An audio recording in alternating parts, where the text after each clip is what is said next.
Hey folks, Vince the Evil DM here, back for another video here on my channel, the Evil Dungeon Master channel here on YouTube. Hopefully you're doing well out there. I know I am. Another day for another video. I got an email from one of my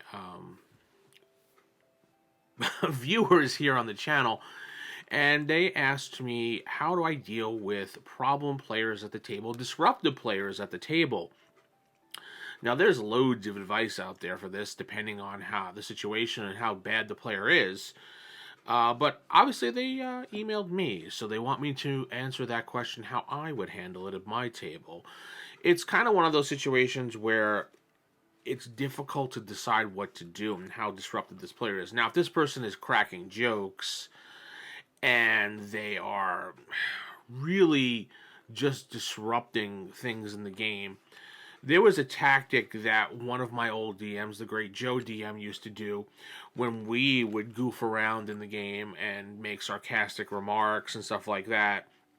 He decided that if you were going to make stupid remarks and stuff like that, it was going to be in character. So if you said something like, yeah, I tell him to go screw off or whatever, well, you just said that in character. And he only used that tactic when we were getting a little bit unruly, or, when we would just fool around a little too much. And we were young then, 12, 13, around there, when we were doing that, maybe even younger than that. So it's understandable. He would take a little bit of time, and he was a little older than us, so he was a little bit more mature. And based on his family values and everything, he was a lot more mature because he had to take care of his family a lot too.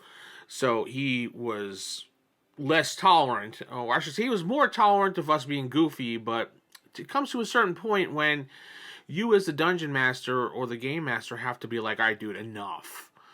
We're all adults here. We all like to have social time. We all want to play. We all want to joke around. We want to make our friends laugh.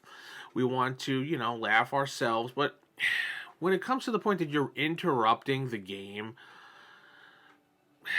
there's only so much you can really do other than ask the person to leave.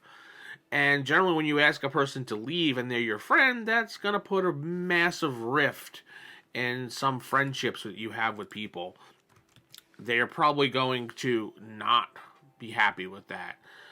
So, my best advice for that to the person that emailed me is definitely take a moment and pause the game.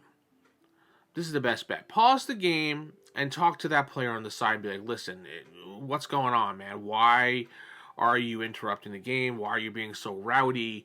Generally, when you talk to someone on the side and not embarrass them, they will give you a good good response back. And I've done this a couple times, talk to people on the side, be like, dude, what's going on? Why are you acting like a dick? Why are you acting like this? Why are you acting like that? I'm trying to run a game here and everybody is clearly annoyed.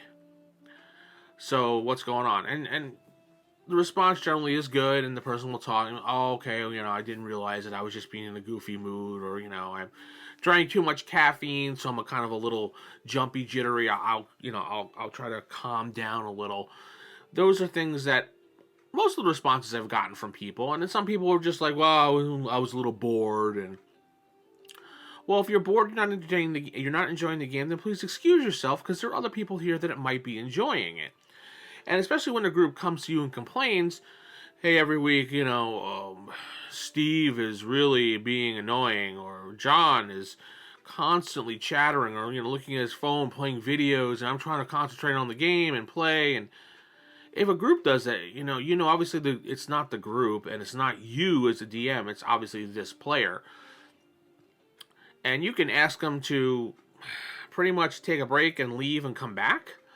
Then again, you never know what's going to happen with that when you do that. Best bet is to talk to them, see what's going on, and maybe come to some type of agreement. Maybe keep the jokes to a minimum. Make the disruptions a little bit less. Drink less caffeine if possible. Things like that. I know one of my former DMs used to throw things at players. He'd have like this little D20 ball. Was it a D20 ball? I don't know what it was. Some type of die ball. I think it was a 6-sided dice. And when someone would say something stupid, he would just hurl it at the person, and it didn't hurt them. It just was just funny. But it also, after a while, at first it would shut people up because they would laugh and okay, got it.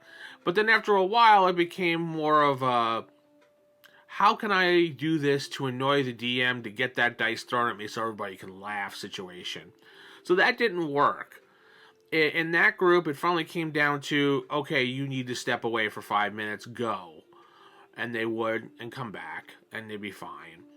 You could do that. Some people have talked about putting, like, like they used to do in school in the old days, they make you sit in the corner, the dunce corner.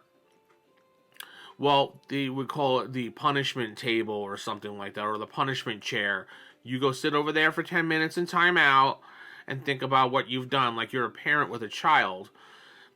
And while that sounds ridiculous when it comes to role-playing games, sometimes you need to do that even with adults. They just don't realize what they're doing, and they may just need a timeout. Does that work? I'm not really sure. Methods that have worked for me, like I said, is talking to someone and seeing how they react and how you can fix the situation. Maybe there's something that you're not doing that they're not enjoying or something like that. I don't know. It's really based on the situation. That's the best advice I can give as far as players acting out during the game, is talk to them, try to see if maybe you're doing something wrong, if you can maybe change the story a little bit because they're bored, or maybe they just need a timeout or something. I don't know. It really depends on the situation and the person, but that's the best advice I can give for that situation. So the next question that comes into my email was also dealing with problem players when it comes to the player that always makes the goof character or the character with a name that's absurd. Something like, I don't know, like Peter Trap or McBoogerface, the character. You know, when someone comes into a game and they have these weird names and pun names and stuff like that, you kind of get the idea that they're going to be a goof or they want to annoy someone. And we all get those players throughout time, and there's not much you can really do about these type of players other than say, no, change the name. You're the game master, you're the DM of your table. You have the final say when it comes to characters in your game. It's your story in your world. The players are just tramping around in it and enjoying what you've built for them. Yeah, they're driving the story along forward with you, giving them situations to work with, but if the character is a goofball and does not fit in and you know it's going to be disruptive in your world, just tell them no. Say, how about we change that name into something a little bit more acceptable? Or why don't we change this goofy character into something a little bit different? It does become a little annoying over time when you try to do something and they do this, but I've run into my fair share of people who have done this with their names, and obviously the player wants to be a goof and they just want to have a good time just like everybody else. But again, McShitty McFartpants as a character is not going to work in the world where you want to have a fun, serious type of D&D game. Now, if it was like a goofy superhero game, like Toon or something, you want to be called McGoofy Shitpants, by all means, make that character. But again, the best advice I can give you for that one is just tell them, unfortunately, no, we're not going to go with that name. Let's try to think of some other name. And if they refuse to, then they don't have to play. That's basically the bottom line. They don't have to play. And if that's what it comes down to, that's what it comes down to. And that's the best advice I can give you for that one. Is you're the DM, you have the final say when it comes to who plays in the game and who doesn't play in the game. And maybe that sounds a little old school. I am old school when it comes to gaming. It's when the Dungeon Master is the final arbitrator of the game, regardless of what happens in the game.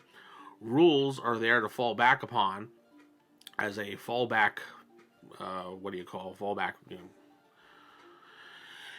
I don't know what the word is, but you know what I'm saying.